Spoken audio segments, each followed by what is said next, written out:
Olá, sejam todos muito bem-vindos. Essa é a Nova Semente, uma comunidade que existe para que vocês tenham uma experiência real com Deus. Você que está acompanhando a gente de casa, te convido a estar aqui um sábado desse, que você estiver visitando São Paulo. Nós ficamos aqui na Rua Cubatão, 77, Paraíso. E você que ainda não conhece a Nova Semente de maneira presencial, você está convidado a estar aqui conosco. Falando em redes sociais, você que ainda não segue a Nova Semente, também é convidado agora para seguir. Nós estamos no Twitter, no Instagram, no Facebook, no TikTok, como Nova Semente. Além da Nova Semente, nós temos aqui o Instituto Nova Semente. E esse instituto, a gente tem feito muitas ações sociais aqui no bairro e também em São Paulo. E você que não conhece o Instituto Sementes, eu te convido também a acessar institutosementes.org e conhecer um pouco mais do nosso trabalho. Agora, você que está aqui na nossa comunidade, eu gostaria de que você silenciasse seu celular, né? Para que nós pudéssemos ter uma programação aqui sem nenhuma interferência. E gostaria também de agradecer a presença de todos. Sejam muito bem-vindos a essa Nova Semente, uma experiência real com Deus. Vamos orar. Deus, muito obrigado porque estamos aqui a fim de adorar e engrandecer o teu santo nome. Que os louvores, as mensagens, tudo que acontecer aqui nessa manhã seja para a tua honra, para a tua glória, para o teu louvor, para a exaltação do seu nome. Te suplicamos em nome de Jesus. Amém.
Pela fé caminho até avistar o autor da minha fé.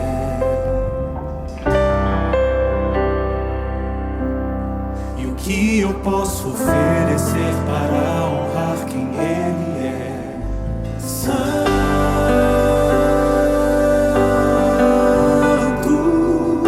Santo, anjos cantam.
receba aquilo que preciso e nem um pouco mais.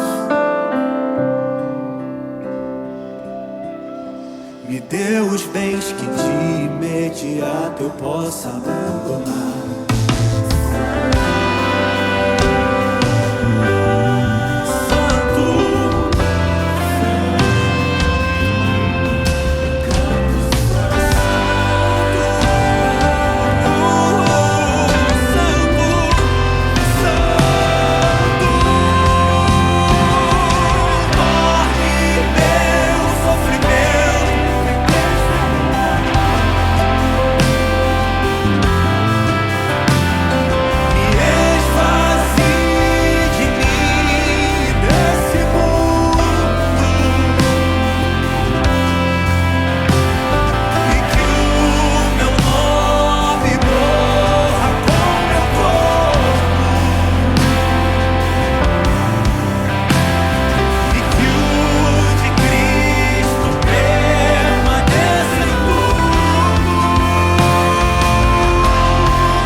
Uma das histórias na Bíblia que acho que mais nos ensinam sobre oração é a narrativa de Agar, uma serva egípcia que se torna, não por escolha própria, parte da família de Abraão e de Sarai. E Agar, ela passa por 2 momentos muito complicados na sua vida. A primeira delas, quando ela está grávida e Sara expulsa ela de casa. E ela tem então o primeiro encontro com Deus no deserto. E um pouco mais para frente, quando Ismael, seu filho, já está grande, mais uma vez eles são enviados para o deserto.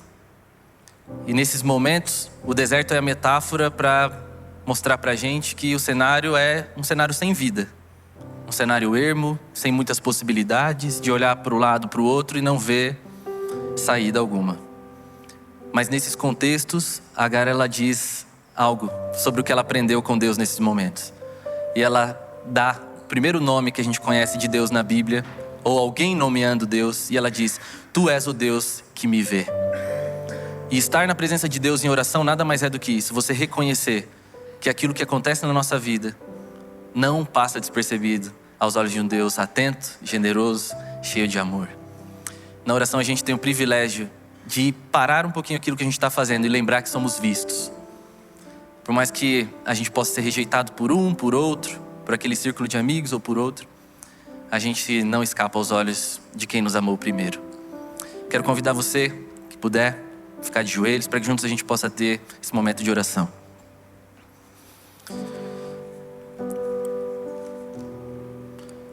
Querido Deus e nosso Pai, mais uma vez nos colocamos na Tua presença, em primeiro lugar, te louvando, porque o Senhor é bom e a sua misericórdia dura para sempre. Obrigado, Deus, porque o Senhor é aquele que nos vê. O Senhor é aquele que conhece as nossas histórias. O Senhor é aquele que conhece o nosso coração, as nossas motivações, nossas lutas internas. O Senhor sabe do nosso desejo de acertar. O Senhor sabe do nosso desejo de ser mais semelhante a Jesus Cristo. Mas o Senhor também sabe das nossas fraquezas, dificuldades.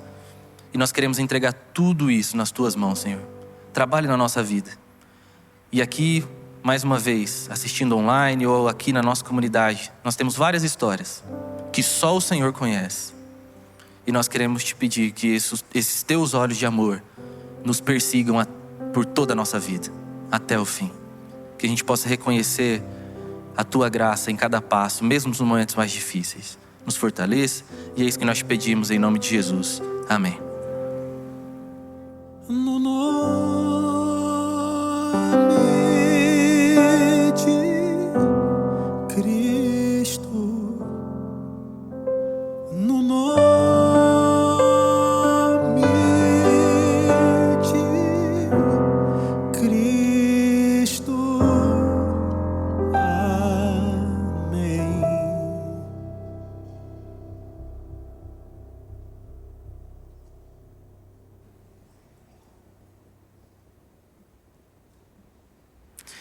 Em Salmo 51:10 diz: cria em mim um coração puro, ó Deus, renova dentro de mim um espírito inabalável.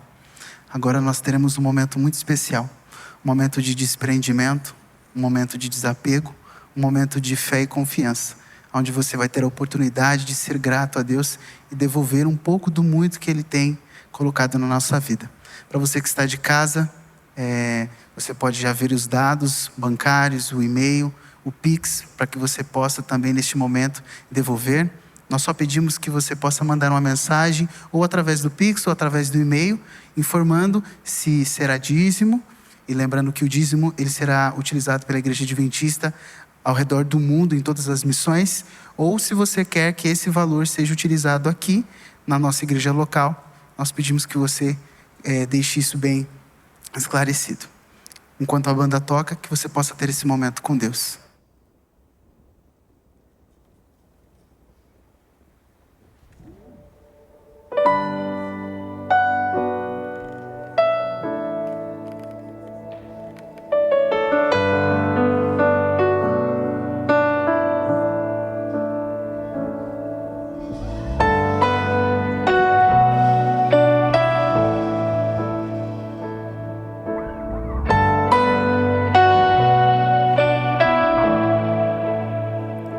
Os céus proclamam as obras do Eterno, galáxias cantam de sua imensidão,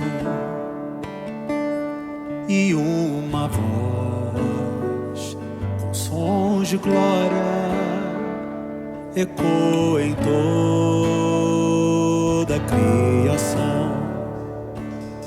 Do grão que faz a vida irromper, o esplendor, o invisível faz nascer,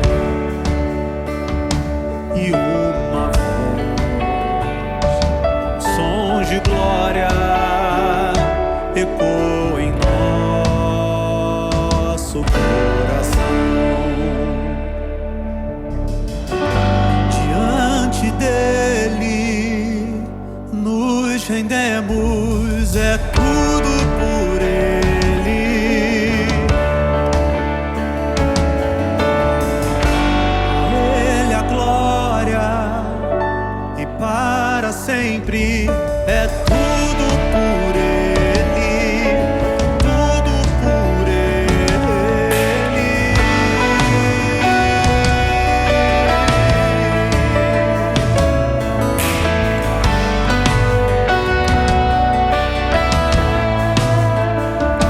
Em oração e na palavra seguiremos,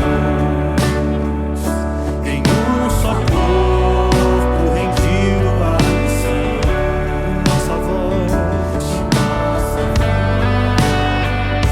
com sons de glória, irá romper a escuridão. Diante dele nos rendemos, é tudo por ele, tudo por ele. A ele a glória e para sempre, é tudo por ele, tudo por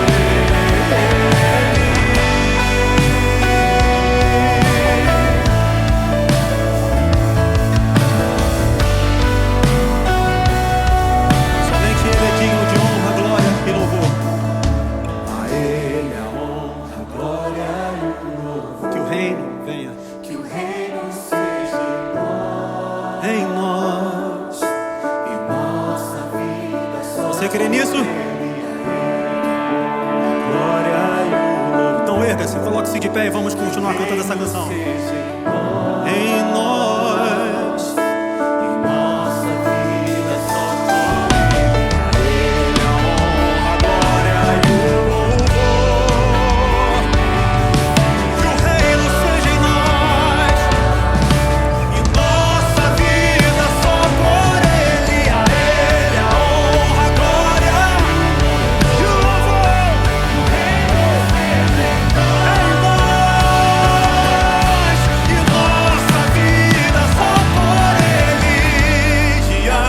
dele, nos rendemos. Tudo por ele.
Pai querido, Pai amado, nós te agradecemos pelo grande privilégio, Pai, de estarmos aqui e podermos, através deste momento, entregarmos não só os nossos recursos, mas o nosso coração, dizendo que o Senhor é o Senhor da nossa vida.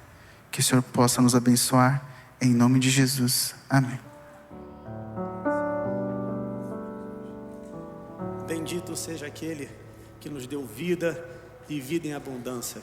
Bendito seja aquele que nos deu a vida através do derramamento do seu sangue na cruz do Calvário. Esse amor ousado, maravilhoso, que nos reconciliou com Cristo. Vamos cantar todos juntos essa canção.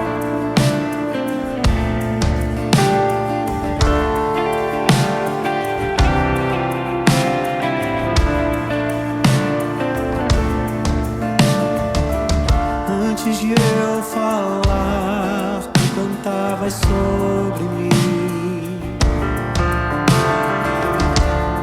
Tu tens sido tão, tão bom pra mim.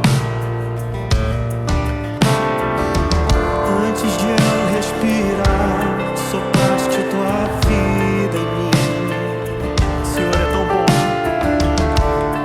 Tu tens sido tão, tão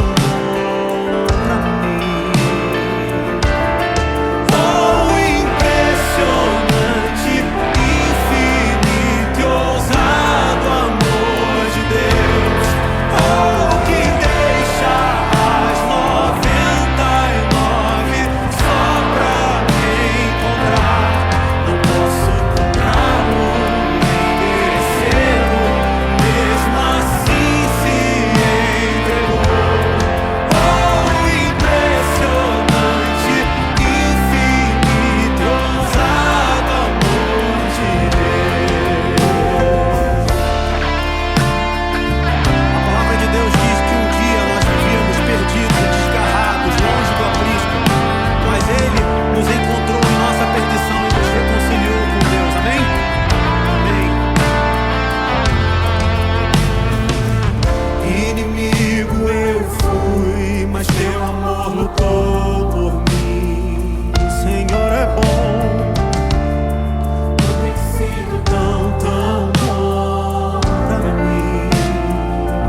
para as sombras, escala montanhas para me encontrar. E o que ele faz?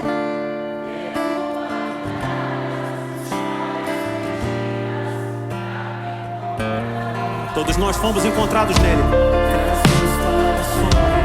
Escala montanhas, derruba muralhas, destrói as mentiras pra me encontrar. Traz luz para as sombras, escala montanhas pra me encontrar. Derruba muralhas, destrói as mentiras pra me encontrar. Traz luz para as sombras, escala montanhas pra me encontrar.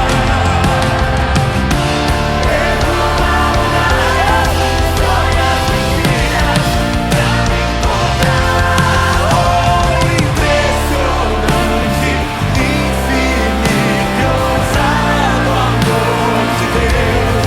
Oh, me deixa nas tormentas, só pra me encontrar. Eu posso encontrá-lo, merecê-lo, mesmo assim se entregou. Oh, impressionante, infinito e ousado amor de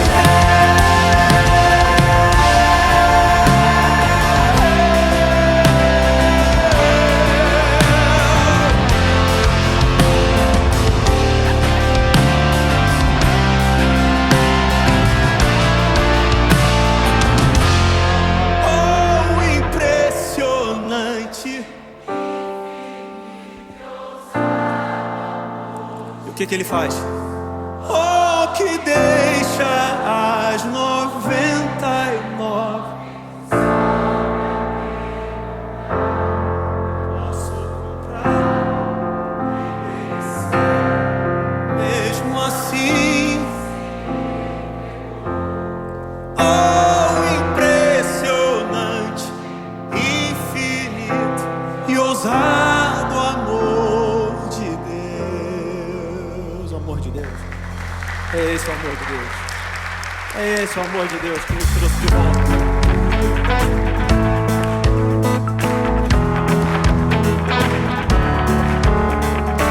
É bem-aventurado aquele que teme ao Senhor e guarda a sua lei, mas crê que é pela graça que todos nós somos salvos. Amém? Seja bem-aventurado você, quem teme ao Senhor, quem guarda a sua lei e tem por graça a salvação.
Bendito seja aquele que venceu a morte, que nos trouxe reconciliação.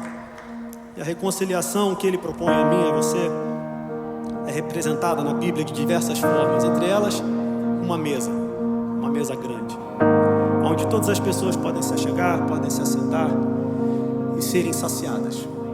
Todos nós somos famintos desse amor, dessa misericórdia, dessa aceitação, dessa inclusão. E é Ele quem mata essa fome e essa sede por justiça. Fui convidado à mesa, larguei minhas defesas e vim reconhecer, não mereci estar aqui. Mas eu não vim sozinho. Felizes ou feridos, gente que escutou esse chamado e aceitou. E é tão bom saber que há lugar aqui. A graça nos chamou à mesa do Senhor. Há lugar na casa, há perdão na casa. Quando estamos juntos, nosso encontro é casa de Deus Pai, a esperança. Recomeço na casa, reunidos nele, nosso encontro é casa de Deus Pai, de Deus Pai, de Deus Pai.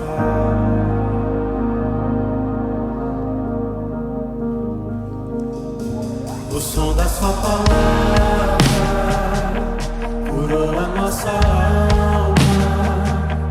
O Verbo nos amou, da solidão nos fez bem. E é tão bom saber que há lugar aqui. A graça nos chamou,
Pai é nosso e há lugar.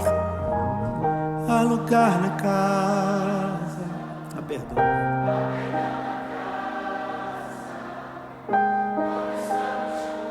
Nosso encontro é casa. Há esperança. Acredite, há um recomeço. Reunidos nele, nosso encontro é casa de Deus Pai, de Deus Pai, de Deus Pai. Ele é meu Pai, meu Pai. Ele é teu, do teu Pai. Ele é nosso, do nosso.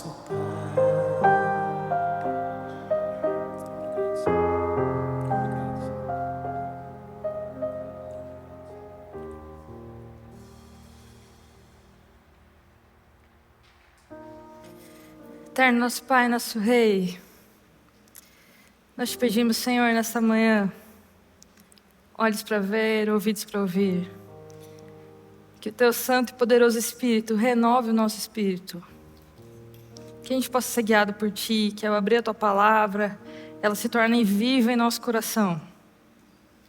É isso que nós te pedimos, Senhor. Em nome de Jesus, amém.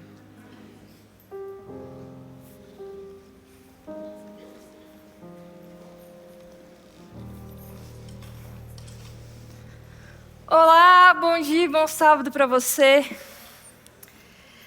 Obrigada por escolher estar aqui com a gente. Essa é a comunidade adventista do 7º dia da Nova Semente, uma comunidade que existe para viver e para proporcionar uma experiência real com Deus.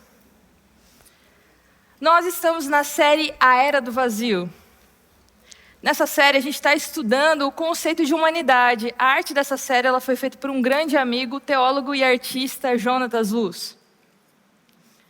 A Era do Vazio é um conceito emprestado lá de Lipovetsky, que é essa época que a gente vive de questionamento, de todas as instituições elas estão sendo questionadas e muitas delas estão ruindo. Tudo parece ser instável, nada parece permanecer. E no meio de tudo isso, qual é o propósito do homem? Como que a Bíblia ela define esse conceito de humanidade? No primeiro episódio, a gente viu qual seria a diferença entre o homem e o animal. No segundo episódio, a gente falou sobre a banalização do mal. No terceiro episódio, com o pastor Luciano, a gente viu o início e o fim do homem, lá em Gênesis e Eclesiastes. E agora, nesse último episódio, com o pastor Igor, a gente viu sobre, na verdade, quem é o homem perante Deus? O que Deus fala de quem é o homem? E hoje a gente vai estudar juntos, através da Bíblia, sobre a indiferença que permeia a nossa sociedade. O filósofo Byung-Chul Han, ele vai definir a nossa época como uma sociedade paliativa. As pessoas elas não estão nem mortas nem vivas. A gente vive nesse limbo que é a indiferença. Uma sociedade que evita a dor a todo custo. Evita conversas difíceis, pensamentos negativos devem ser banidos e substituídos a todo custo por pensamentos positivos a todo momento. Dores são escandalosas. A dor ela é vista como sinal de fraqueza. O lema "seja feliz", ele é um instrumento de poder e de dominação em todas as esferas da vida. Não existe sofrer numa sociedade que é dominada pelo poder. Essa sociedade paliativa é uma sociedade do curtir. Todos os aspectos da nossa vida precisam ser instagramáveis. E é claro que nessa vida de fotos e likes, tudo precisa parecer perfeito. Todo mundo tira foto do prato bonito, mas ninguém tira foto da pia suja. Os likes são um tipo de analgésico. A vida ela precisa parecer livre de conflitos. Essa sociedade narcisista, ela não enxerga o outro como outro. Ela, na verdade, enxerga o outro como uma extensão de si. Cada um precisa cuidar da sua própria felicidade. A história da princesa da ervilha, eu não sei se vocês conhecem, mas é um conto de fada aí, Princesa da Ervilha. Como que você sabe que uma princesa é uma princesa de verdade? Uma princesa é uma princesa de verdade se, quando ela for dormir, você colocar uma ervilha e daí você colocar 20 colchões em cima da ervilha. Então, se ela não conseguir dormir à noite, porque dizem que uma princesa de verdade, ela tem a pele tão sensível que ela conseguiria sentir essa pequena ervilha embaixo dos 20 colchões. O Byung-Chul Han, ele vai dizer que hoje a gente vive numa sociedade com a síndrome da princesa da ervilha. Sofremos cada vez mais, com cada vez menos. Isso acontece porque a gente não tem narrativa. A gente não tem sentido. A gente não tem objetivos que revistam essa dor e a tornem insuportável. Mesmo com um grande arsenal de analgésicos, a dor não pode ser vencida. E é cada vez mais rara a experiência de ser tocado pelo outro, de ser abordado pelo outro. A gente vive em um tempo de crescente isolamento e solidão. Uma época de apatia da realidade. As pessoas aqui, elas têm a tendência de serem extremistas, a terem comportamentos de risco. O autor ele vai dizer assim, eu quero ler com vocês. Estímulos cada vez mais fortes são necessários para se dar ao ser humano, em uma sociedade anestesiada, um sentimento de vivacidade. Drogas, violência e terror são os únicos estímulos que ainda podem mediar uma autoexperiência. Já que não existem mais vínculos, já que eu enxergo o outro como um objeto, já que eu coisifico o outro, eu enxergo o outro apenas como consumo, não existe mais experiência. Então eu preciso de alguma forma tentar criar algum tipo de experiência. Então eu vou para esportes mais perigosos, vícios cada vez mais perigosos, para conseguir que isso me tire do marasmo que é a vida. Byung-Chul Han ainda fala: é o vazio da sociedade atual que faz as dores crônicas insuportáveis. Elas refletem a nossa sociedade esvaziada de sentido, o nosso tempo sem narrativa, no qual a vida se tornou uma sobrevivência nua. Como que você acha que Deus lida com a indiferença? O que será que a Bíblia fala sobre indiferença? Você consegue lembrar de alguma história que mostre claramente a indiferença? Na Bíblia existe um livro inteiro que fala sobre isso, que é o livro de Jonas. O livro de Jonas é um livro profético. É dito assim, a palavra de Deus chega ao profeta Jonas. E é assim que geralmente começa qualquer livro profético. Você chega lá, e a palavra de Deus chega a Miqueias. E a palavra de Deus chega a Obadias. E a palavra de Deus chega a Oséias. E a palavra de Deus chega a Isaías. Então, quando a gente começa a ler o livro de Jonas, a gente já pensa assim, eu já sei, eu já vi isso antes. Eu vou abrir o livro e eu vou encontrar o quê? Eu vou encontrar uma coleção de profecias em escrita poéticas feitas por Jonas. Mas não é isso que acontece. Porque o livro de Jonas não é um livro sobre as profecias feitas por Jonas, mas é um livro sobre Jonas, um livro sobre a história dele. Então, muitas vezes Deus ele fala com a gente através dos profetas, mas o livro de Jonas é a palavra de Deus ao seu povo através da história de um profeta que é Jonas. A história, ela não é sobre um peixe. Quando a gente lê a história de Jonas nos livros infantis, às vezes nem é mencionado que Jonas ficou chateado com Deus, ficou bravo com Deus. Talvez seja porque é meio ruim, né? Você fala para uma criança que um profeta, que alguém brigou com Deus. Não existe outro livro na Bíblia sobre um profeta. E não existe outro livro na Bíblia escrito dessa forma. O livro de Jonas é um livro cheio de ironia, cheio de humor inteligente, de sarcasmo, de sátira. E eu acredito que isso seja porque muitas vezes a gente não escutaria determinadas coisas se não fosse através do humor. E o livro de Jonas é cheio de humor.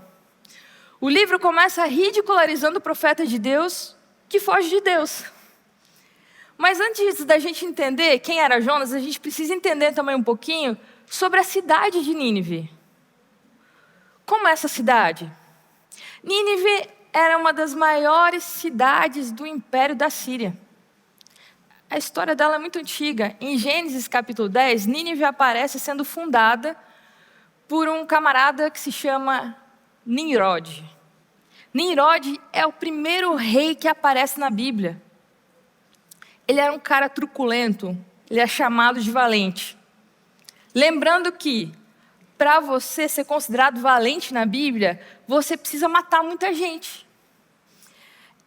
E Nimrod, ele funda Nínive e funda outra cidade conhecida que é a Babilônia. Então, Nínive tem o seu início ligado ao início de Babilônia. Nimrod, ele é um cara violento que seguiu o mesmo caminho de seus antepassados que espalharam homicídio e causaram dilúvio. Nínive era uma cidade com 12 quilômetros de extensão e mais de 120 mil habitantes. Era a cidade dos sonhos do Império Assírio. Lembrando que a Síria era a arqui-inimiga de Israel e alguns anos depois dessa história de Jonas, vai ser a Síria que vai banir do mapa as 10 tribos de Israel. Esse era o mais brutal, violento e opressivo império da antiguidade. A crueldade deles ficou muito conhecida na história. Uma de suas práticas ao invadir uma cidade era pegar os líderes daquela cidade, arrancar a pele deles, ainda vivos. Imagina, você ia sentindo a dor da sua pele sendo arrancada.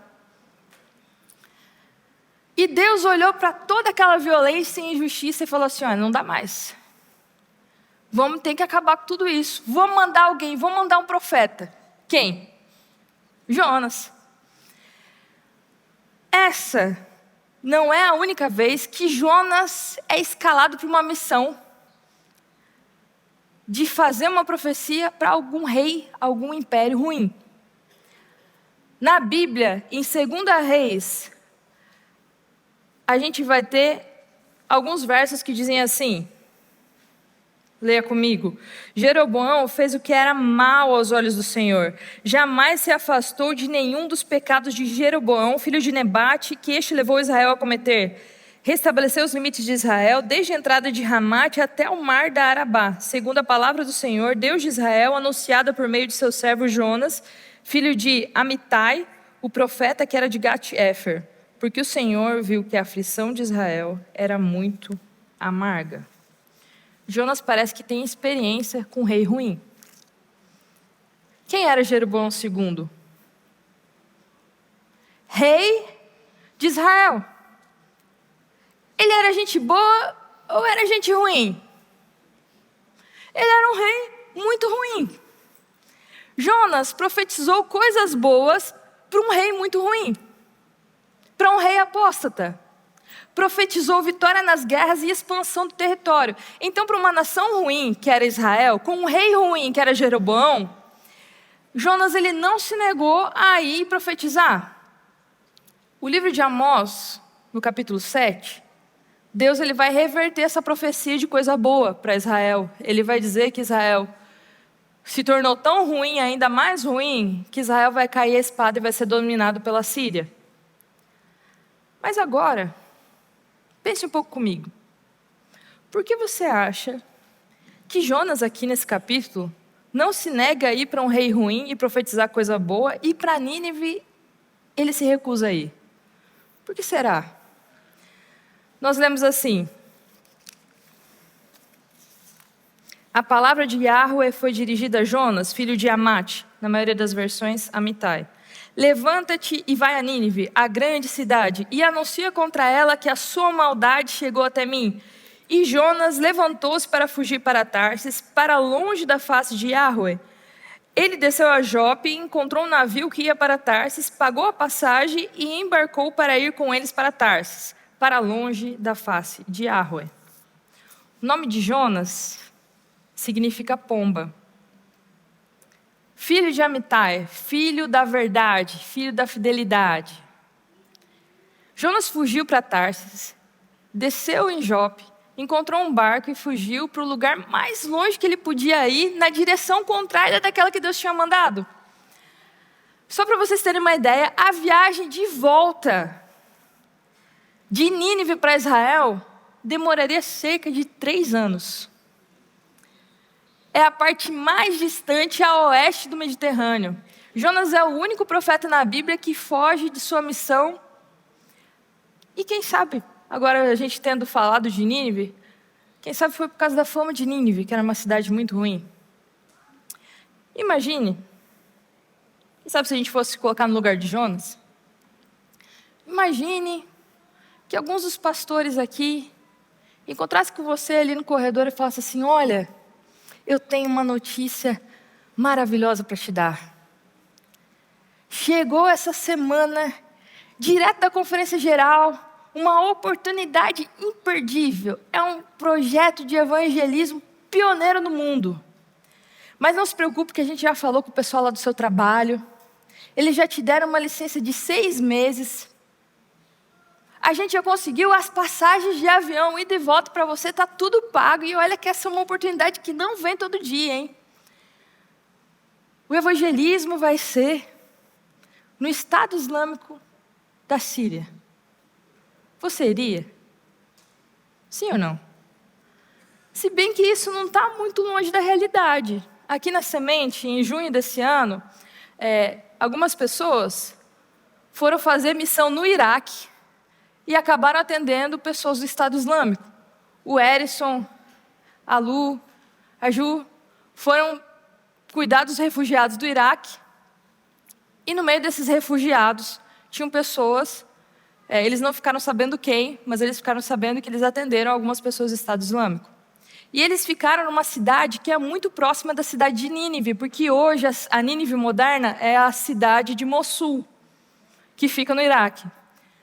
Mas vocês não fiquem assim, nossa gente, que perigo isso. Vocês podem ficar tranquilos que o pessoal daqui é tudo, não bate bem das ideias. Tudo meio vida louca. Não é tipo, eles não fazem missão aqui, eles vivem missão. Então, só para vocês terem uma ideia, o Erison e a Lu que estão aqui, eles comemoraram o aniversário de casamento deles, adivinha onde? Na missão do Piauí, lá cavando cisterna, fazendo cimento, atendimento odontológico para as pessoas lá que são carentes. A Ju, ela começou a namorar, e assim, tem gente que leva o namorado para Ibirapuera, no parque. Tem gente que combina com o namorado de assistir filme. A Ju, ela levou o namorado dela para a missão do Piauí. Mas assim, eu acho que era tudo mesmo que era um teste. Porque você imagina, né? O Léo chegando lá, não conhecia poucas pessoas, batendo o sol do Piauí ao meio-dia nas costas. Daí a Ju olha para ele e fala assim, aí sim, hein? Ali dá para investir, esse é para casar. Então hoje, gente, o namoro está mais forte, está indo tudo bem, graças à Missão Piauí. Então, se você quer ter momentos românticos com o seu amor, fale com o Instituto Sementes, com o pastor Fernando, que você vai conseguir aí estar perto de Deus e trabalhar muito, trabalhar bastante. Bem, como que a gente veio parar aqui, né? Iraque, missão. Sofonias, ele escreveu sobre Nínive. Naum tem um livro inteiro escrito sobre Nínive. Só que a diferença é que Sofonias e Naum, eles escreveram sobre Nínive no conforto de casa, eles não precisaram pisar o pé em Nínive. Agora Jonas tinha que ir para Nínive. Jonas pega um barco, foge para Tarsis, mas o barco entra numa grande tempestade, o barco quase quebra. Se a gente for ver a história de outras pessoas na Bíblia, né? Moisés, quando vai lá e fala com Deus, Moisés fala assim, olha, Senhor, não me escolhe outro. Agora Jonas, ele simplesmente nem fala com Deus, ele já vai fazendo as coisas da cabeça dele. Ele não conversa com Deus. Os profetas, eles ficam impressionados com o poder, com as manifestações, com a santidade de Deus. Moisés, quando ele vê a sarça ardente, ele tira a sandália do pé. Gideão, quando a oferta de Gideão é queimada, ele fala assim, ai, Senhor Deus, vejo o anjo do Senhor face a face. Ele pensa que vai morrer. Agora, Jonas, ele é completamente insensível. A tempestade do oceano não mexe nem um pouco com os sentimentos de Jonas. Deus faz toda uma manifestação e a reação de Jonas foi dormir. Insensibilidade. Jonas fala com os marinheiros que o problema é ele. Os marinheiros, eles não querem atirar Jonas no mar, mas Jonas fala assim, não, vocês precisam me jogar no mar. Então os marinheiros acabam fazendo isso e Jonas acaba sendo engolido por um peixe. Toda essa atividade, ela é resumida em um verso, eu vou ler aqui com vocês. Eu sou hebreu e temo o Senhor, o Deus do céu, que fez o mar e a terra. Quando a gente olha para esse verso, a gente tem orgulho desse testemunho de Jonas? Imagina só, toda uma tempestade acontecendo, Ele está vivendo uma situação extrema. O barco está quase quebrando. Todo mundo está quase morrendo. De repente, Jonas se põe de pé em meio a tudo isso e dá o seu testemunho sobre as bases, sobre o fundamento da sua fé, sobre a doutrina da criação. Aquilo que a gente esperava que Jonas fizesse, quem faz são os personagens pagãos. O capitão faz aquilo que Deus tinha falado para Jonas fazer. Levanta-te e clama. 6 vezes aparece a palavra temor na história. Só que só uma vez está ligada a Jonas. O temor leva os marinheiros a adorarem a Deus, a clamarem a Deus. Jonas diz que teme a Deus, mas ele continua fugindo, ele continua pensando o contrário. A contradição entre aquilo que eu falo e aquilo que eu faço. O contraste entre os marinheiros que temem o Senhor ao extremo, e entre Jonas, que apenas teme. A gente tem a expectativa de que Jonas, o profeta, o filho da verdade, demonstre uma religião que seja verdadeira, que represente a Deus. Mas não é o que acontece. Os marinheiros, de quem a gente esperaria atitudes imorais e idólatras, eles demonstram uma maior religiosidade e um maior temor a Deus.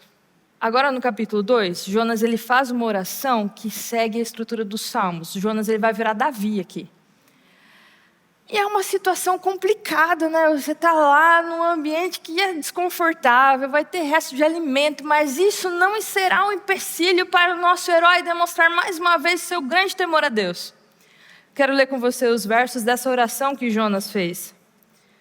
Então eu disse, estou excluído da tua presença, será que tornarei a ver o teu santo templo? Quando dentro de mim desfalecia a minha alma, eu me lembrei do Senhor e subiu a ti a minha oração no teu santo templo. Aqui ele fala que a oração dele foi ouvida no templo de Deus. Alguns comentaristas vão falar que aqui ele cita 2 lugares, tanto o templo, o santuário em Jerusalém, quanto o santuário celestial. Jonas, ele era rigoroso, ele sabia de todos os preceitos teologicamente corretos, ele era ortodoxo. No final da oração, Jonas ele fala assim: os que adoram ídolos vãos, abandonam aquele que lhes é misericordioso. Mas, com a voz de agradecimento, eu te oferecerei sacrifício, o que prometi cumprirei. Ao Senhor pertence a salvação. E agora você pensa, né? Jonas estava orando ali, de quem será que ele está falando? Até agora só apareceu quem na história? Apareceu o capitão, Jonas e os marinheiros. De quem será que ele estava falando? Chega até a ser irônico, né? Porque na oração Jonas diz, eles abandonam aqueles a quem lhes é misericordioso. Mas os marinheiros idólatras, eles fizeram um movimento em direção a Deus. Foi Jonas que abandonou quem lhes é misericordioso. Essa é uma oração muito errada. Jonas, ele promete um sacrifício, ele não faz sacrifício. Agora os marinheiros, eles não prometeram e eles fizeram o sacrifício. No final do capítulo 1, a gente vê o que acontece nessa história. Diz assim, no capítulo 3, Jonas começou a percorrer a cidade a caminho de um dia e pregava dizendo, ainda 40 dias e Nínive será destruída. Esse foi o sermão pregado por Jonas à cidade de Nínive. Em hebraico, são 5 palavras. Quem sabe você ia querer ser da igreja de Jonas, né?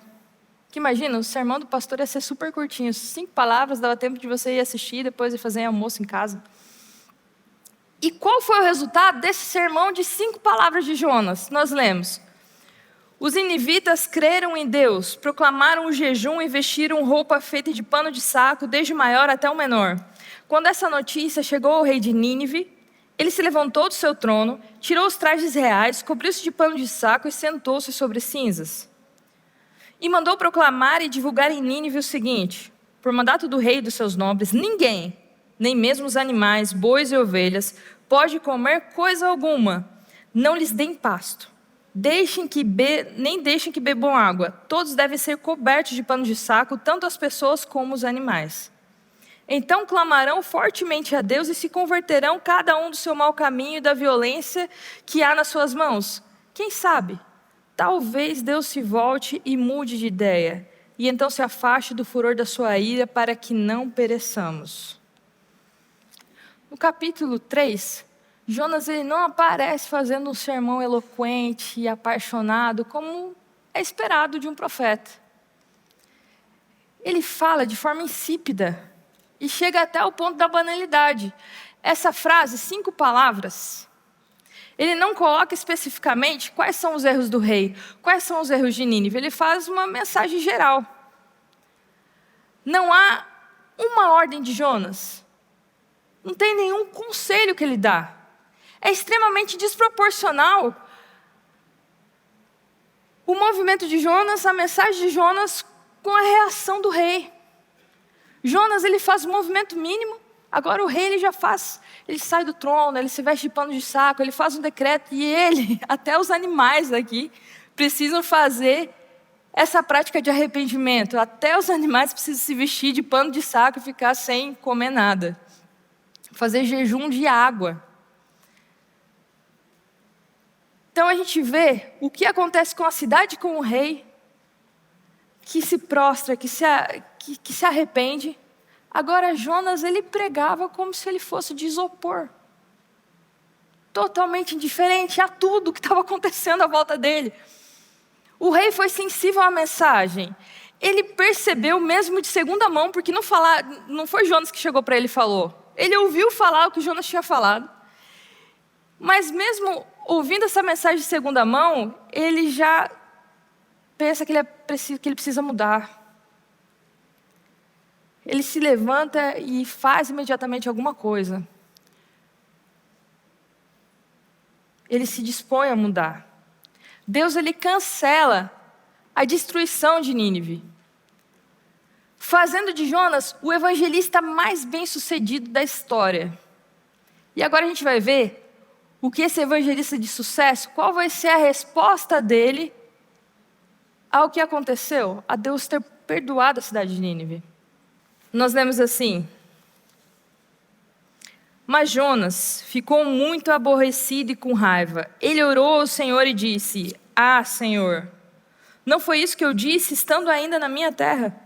Por isso me adiantei fugindo para Tarsis, pois sabia que tu és Deus bondoso e compassivo, tardio em irar-se, grande em misericórdia, e que mudas de ideias quanto o mal que anunciaste. Agora, Senhor, peço que me tires a vida, porque para mim é melhor morrer do que viver. E o Senhor disse: você acha que é razoável essa tua raiva? Então Jonas saiu da cidade, sentou-se no lugar ao leste da mesma, ali construiu um abrigo, sentou-se na sombra para ver o que aconteceria com a cidade. Então o Senhor Deus fez crescer uma planta por cima de Jonas, para que fizesse sombra sobre a sua cabeça, a fim de o livrar do seu desconforto. E Jonas ficou muito contente por causa da planta. Mas no dia seguinte, ao amanhecer, Deus enviou um verme que atacou a planta e ela secou. Quando o sol nasceu, Deus fez soprar um vento leste muito quente. O sol bateu na cabeça de Jonas de maneira que ele quase desmaiou. Então pediu para morrer, dizendo: para mim é melhor morrer do que viver. Então Deus perguntou a Jonas: você acha que é razoável a sua raiva por causa dessa planta? Jonas respondeu: é tão razoável que até quero morrer. Parece criança aqui, né? E o Senhor disse: você tem compaixão da planta que não lhe custou nenhum trabalho. Você não a fez crescer. Numa noite que ela nasceu e na noite seguinte desapareceu. E você acha que eu não deveria de ter mais compaixão da grande cidade de Nínive, em que há mais de 120 mil pessoas que não sabem distinguir entre a mão direita e a mão esquerda, e também muitos animais? Jonas ele não aceitou a salvação de Nínive. Quando Jonas ele foi jogado no mar Mediterrâneo, ele vê a morte de perto. O peixe não era uma punição. Sem o peixe, Jonas não teria sobrevivido. O peixe foi salvação para Jonas. Jonas é um pecador salvo pela graça de Deus. E a gente não pode negar que os pecadores pagãos são salvos pela mesma graça. O estilo Jonas de viver permite que você ame a Deus e odeie as pessoas. A estreiteza de pensamento do crente que acredita que Deus não pode amar as outras pessoas porque eu estou certo e eles estão errados. Então é nós contra eles. Esse é o quadro que a Bíblia pinta de Jonas. É o crente que caminha pelas Escrituras, propagando preconceito, piedade oca e exclusivismo. Jonas, ele faz mal para todo mundo, até para o peixe que depois tem que vomitar. O livro de Jonas, ele começa de forma ridícula e ele termina de forma ridícula. Ele começa de forma ridícula com o Jonas achando que pode fugir de Deus e termina de forma ridícula com o Jonas ficando extremamente mal porque uma plantinha murchou. Quando a planta cresceu, a Bíblia fala que ele ficou radiante de felicidade. Quando Nínive é salva, Jonas fica aborrecido e com raiva. Os estudiosos da Bíblia dizem que essa planta é provavelmente um ramo de pepino. Quando alguém chega ao ponto de querer morrer por causa que uma cidade é salva e de ligar para uma salada, a gente vê que alguma coisa errada aconteceu em algum momento da história. Uma cidade inteira de pessoas que não tinham as mesmas crenças de Jonas. A tragédia é que muitas vezes somos insensíveis com as pessoas e ligamos muito mais para qualquer outra coisa. O capitão do barco, lá no primeiro capítulo, ele era pagão. Ele chama Jonas para orar a Deus. Isso é um lembrete do profeta que ele deveria orar. Os marinheiros, eles estavam preocupados com a coisa certa. Eles estavam preocupados com a vida, eles queriam salvar Jonas. Os marinheiros, eles adoram a Deus muito antes de Jonas adorar a Deus. E agora a gente tem uma cidade inteira que se converte apenas com 5 palavras. Ao contrário de Jonas, que para ser persuadido, ele precisa ser engolido por um peixe. Nessa história, os hereges são os heróis e os religiosos são os vilões. A religião sem compaixão, ela é imprestável. Jonas tinha uma amarga reclamação contra Deus. A reclamação de Jonas era: você é um Deus misericordioso e é um Deus de graça, e é um Deus pronto a perdoar. Era disso que Jonas acusava a Deus. Triste da história é que Jonas era estrito na doutrina, mas o fundamento da doutrina é o amor. Sem a premissa do amor, a doutrina é inútil. O simples cumprir de regras não só torna vazio como maléfico. Jonas era rigoroso em seu julgamento. Ele tinha uma teologia impecável. Ele não tinha medo de falar da doutrina, de falar da criação, do santuário, do julgamento. Todas essas doutrinas são corretas. Mas sem amor, elas são erradas. Lawrence Turner, ele vai dizer que Jonas é alguém extremamente justo e alguém extremamente inútil. O livro inteiro de Jonas é um convite para nós vermos as deficiências de Jonas, aprendermos com seus erros. Ele não foi condenado por ser rígido. Ele foi condenado por não ver as implicações das suas crenças. Ele foi condenado por pregar sem amar. A pergunta: é razoável a tua ira? É a mesma construção de Gênesis 4 que Deus faz essa pergunta para Caim. Por que você está irado? Aqui Deus pergunta para Caim, Caim não responde. Aqui Deus pergunta para Jonas, Jonas não responde. Existe a ação de estar irado e depois a ação do personagem. Em Êxodo 32, Deus ele fala que vai acabar com o povo de Israel. Mas Moisés, como um bom profeta, ele intercede. Ele diz assim: o Senhor disse ainda a Moisés: tenho visto que este povo, eis que é um povo teimoso. E agora, pois, deixe-me para que se acenda contra eles o meu furor e os consuma. e de você farei uma grande nação. Porém Moisés suplicou ao Senhor, seu Deus, dizendo: ó Senhor, por que se acende a tua ira contra o teu povo que tiraste da terra do Egito com grande poder e forte mão? Agora, pois, perdoa-lhe o pecado, ou, se não, peço-te que me risques do livro que escrevestes. E depois, no outro capítulo, Êxodo 33, Moisés ele faz um pedido para Deus, ele pede para ver a glória de Deus. Nós lemos assim: o Senhor disse a Moisés: farei também isto que você me falou, porque você alcançou favor diante de mim e eu o conheço pelo nome. Então Moisés disse: peço que me mostres a tua glória. O Senhor lhe respondeu: farei passar toda a minha bondade diante de você e lhe proclamarei o nome do Senhor. Terei misericórdia de quem eu tiver misericórdia e me compadecerei de quem eu me compadecer. Deus declara de si mesmo que Ele é a bondade e que Ele é a misericórdia. Isso em um contexto que Israel ele tinha sido salvo com grandes milagres, com grande poder e com mão poderosa de Deus. E agora que ele foi salvo com todos esses milagres, Israel começa a adorar outros deuses. Deus, ele não precisa que tenha alguém que o convença de que ele é bondoso, de que ele é misericordioso. Quando Moisés ele pede para ver a glória de Deus, o que ele vê? Bondade e misericórdia. Então Deus ele não precisa de ninguém para fazer bondade e misericórdia. Mas assim como Deus fez com Moisés, Ele quer criar na gente uma cultura de bondade, uma cultura de misericórdia. Jonas, ele não tem perfil de profeta.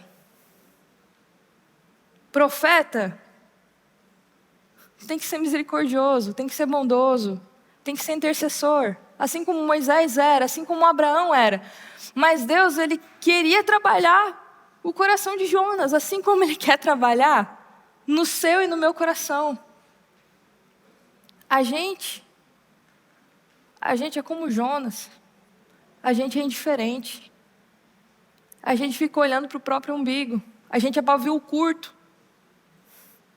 Mas Deus, Ele quer mudar essa nossa realidade.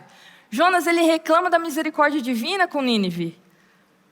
Moisés, ele diz assim, olha, se eu for salvo, mas se o povo perecer, se o povo não for salvo, então eu prefiro perecer junto com o povo.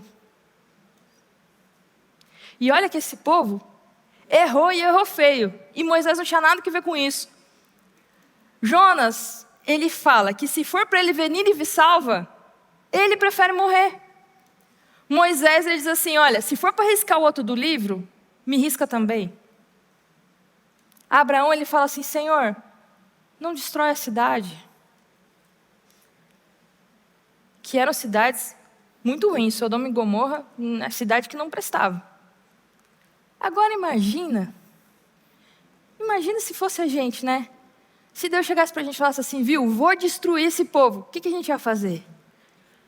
Destrói, Senhor, acaba com tudo, porque olha, eu digo mais, tem coisas que o Senhor não sabe, que o Senhor precisa saber sobre esse povo, que agora eu vou te dizer aqui. Jonas não se encaixa na figura de profeta. Ele não é como Moisés, ele não é como Abraão. O livro de Jonas coloca qual é o caráter de Deus e coloca em xeque o caráter dos religiosos. Será que Jonas, ele vai acordar em algum momento? Seu inimigo também é alvo da graça e da bondade de Deus. O livro de Jonas, ele serve como um espelho para a gente se enxergar. Um cara que não tem perfil de profeta. Uma nação que não tem perfil de uma nação escolhida. E a gente também. A gente não tem perfil de cristão. A gente não tem perfil de quem se chama pelo nome de Cristo. Quão insensíveis nós podemos ser? Quão rápidos e quão afiados a gente pode ser ao julgar as pessoas de maneira errada? Quão parcos nós somos em ouvir a voz de Deus, em adorar esse Deus? Quem são os pecadores na verdade? Ai, Nínive, lá o pessoal é cruel, lá eu vou te contar, o pessoal lá é promíscuo, é não sei o quê. Mas esses caras de Nínive, muitas vezes, eles estão assentados sobre cinza. E a gente? A gente se assenta também, mas a gente se assenta para ver a destruição do outro, que nem Jonas. A gente não se importa. Quando a gente olha para as redes sociais, para o Twitter, para o Instagram, a gente vê como os cristãos, muitas vezes, são excelentes testemunhas de quão péssimo é o cristianismo. A internet é uma terra sem lei, onde a pessoa fala o que quiser, né? E tem muita gente que é especialista em nada, especialista em fofoca. Abraão fala: Senhor, se tiver 10, não destrói a cidade. A gente olha e fala assim: Senhor, se tiver 10, destrói todo mundo, porque é pouca gente, vamos limpar isso daqui, porque, né? Quando a gente vê a história de Jonas, a gente condena Jonas, mas na verdade, a gente age como Jonas o tempo todo. A cidade demora 3 dias para ser percorrida. No primeiro dia que Jonas percorre, já está todo mundo arrependido, todo mundo prostrado. Mas aqui, durante os 4 capítulos de Jonas, a gente não tem a certeza se Jonas se arrependeu ou não. O livro termina e a gente fica com essa dúvida. Jonas, ele não fugiu por causa da maldade de Nínive. Jonas fugiu por causa da bondade de Deus. Moisés prefere morrer ao ver a morte do outro que é seu irmão. Jonas prefere morrer ao ver a salvação do outro. O livro de Jonas termina com uma pergunta sobre compaixão. Quem deve agir com misericórdia? Quando Jonas ele não reconhece a sua história, ele acaba agindo de maneira preconceituosa, ele acaba não aceitando a salvação do outro. Isso acaba o colocando contra Deus. Ele não consegue enxergar a história, ele não consegue enxergar quem ele é, ele não consegue enxergar o outro. Deus agiu com misericórdia com Jonas. Deus salvou Jonas. A pergunta final do livro de Jonas é a pergunta que Deus faz para a gente hoje. Não deveria eu ter compaixão? Não deveríamos nós ter uma religião menos insensível para com o outro? Ou será que a gente prefere ser insensível, alienado, porque a gente não tem mais noção? A gente não vê o que acontece à nossa volta, a gente não vê a realidade. Como Jonas, a gente não vê. Ficamos como essa sociedade paliativa, indiferentes à dor, que prefere viver na sua comunidade, ao invés de se envolver. Nós somos Laodiceia. Nem quente, nem frio, morno. Nem vivo, nem morto. Religião zumbi. Você está na igreja, mas você não está, né? Porque você não é igreja. Se a gente não for transformado, se a gente não crescer, a gente corre o risco de, como Jonas, nos tornarmos inimigos de Deus. Para experimentar a vida,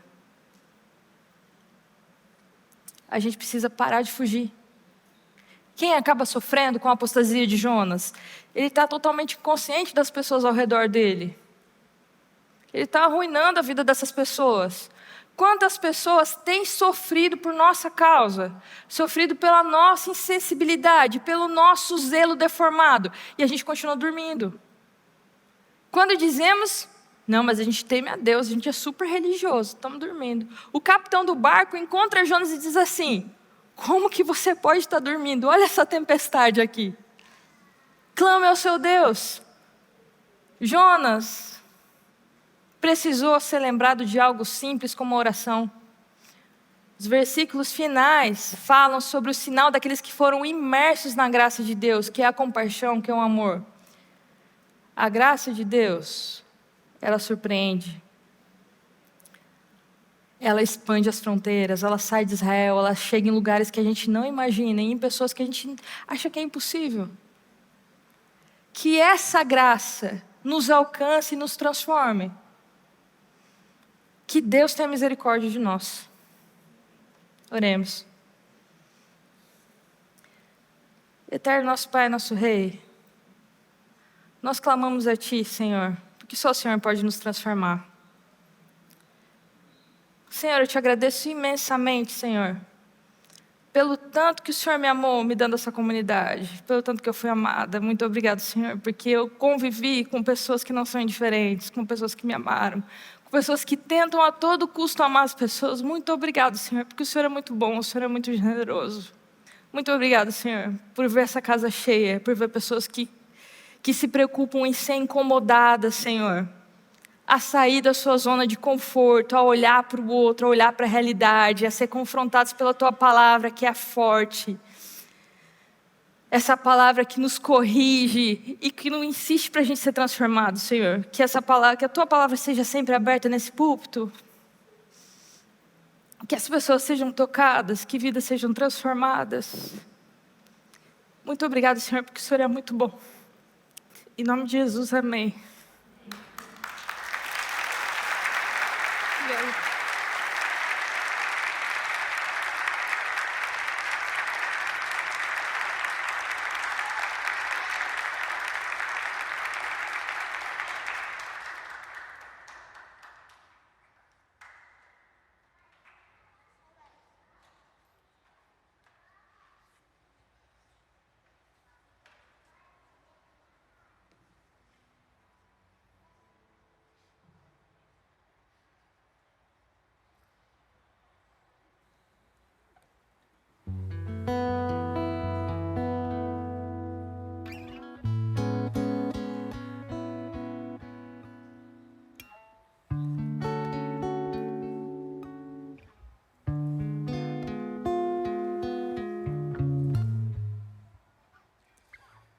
Desde o início eu vejo você se afastando cada vez mais. Desde o início você vem tentando esconder-se de mim. Quanta dor eu suportei ao vê-lo partir.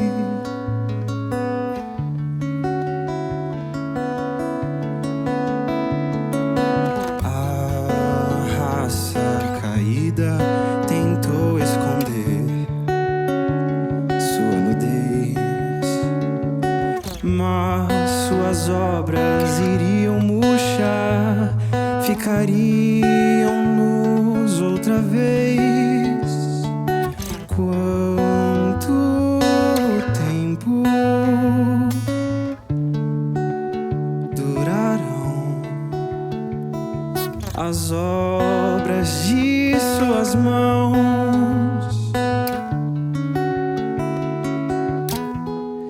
Você pode cuspir em meu rosto e me odiar, mas eu só tenho amor pra te dar.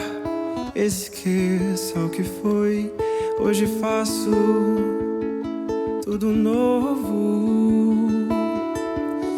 Você pode entre o céu e a terra me pendurar, mas não tem jeito.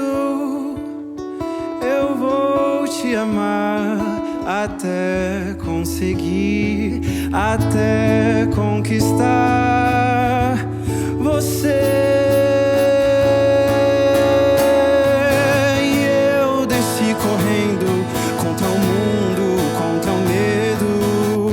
Não recuei diante do inferno inteiro. Em meu sangue a redenção. A luz brilha em trevas e os homens as trevas amaram. Enfrento a mais densa rejeição. Corro risco de ninguém notar corro risco de ter sido em vão. Eu corro risco só pra te salvar e te dar outra chance de viver. Você pode cuspir em meu rosto e me odiar, mas eu só tenho amor, eu só tenho amor pra te dar. Esqueça o que foi, hoje faço tudo novo. Você pode entre o céu e a terra me pendurar, mas não tem jeito não. Eu vou te amar até conseguir, até conquistar você, até conseguir, até conquistar você.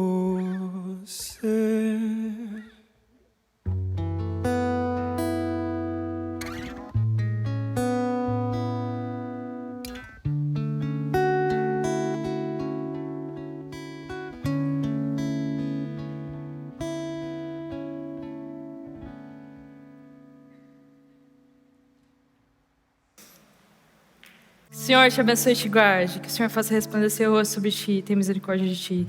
Que o Senhor sobre ti levante o rosto e te dê a paz. Amém.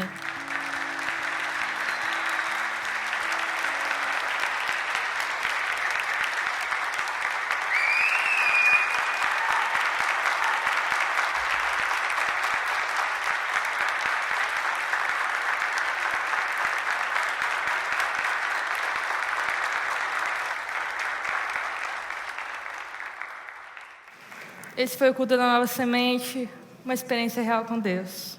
Amém.